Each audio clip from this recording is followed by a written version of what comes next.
వీక్షిస్తుంటే ఎంత టెంప్టింగ్ ఉందంటే వావ్, ఇవన్నీ మన ఇంట్లో పెట్టేసుకుంటే ఎంత బాగుంటుంది అనిపిస్తుంది. అంత అందంగా దీనికి కావాల్సిందని వ్యాపార దృక్పథం కాదు, కళాకారుల హృదయం, కళా హృదయం ఉండాలి.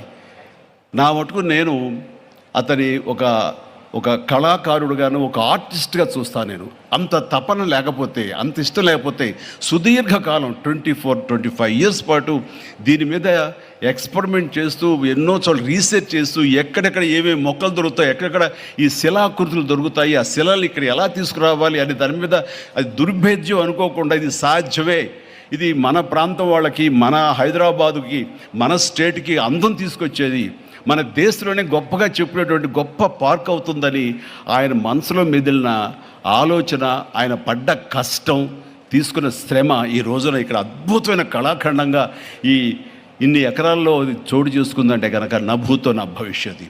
ఎవరైనా సరే అంత డబ్బులుంటే కనుక ఏం వ్యాపారం చేద్దాం, ఇంత స్థలం ఉంది కదా, దీన్ని ఎలా రియల్ ఎస్టేట్ చేద్దాం, దీన్ని ఏదో గవర్నమెంట్ వాళ్ళ మనలతో వాళ్ళ పర్మిషన్లతో తీసేసుకుని అక్కడ మనం మల్టీ స్టోరీ పెట్టుకుంటే ఆయన జీవితం కాదు కదా, తరతరాలు కూడా నిలిచిపోతాడు. అలా కాకుండా ఆయన కేవలం ఒక లోపల ప్యాషన్, చిన్నప్పటి నుంచి కాలేజీ రోజుల్లో చదివే దగ్గర నుంచి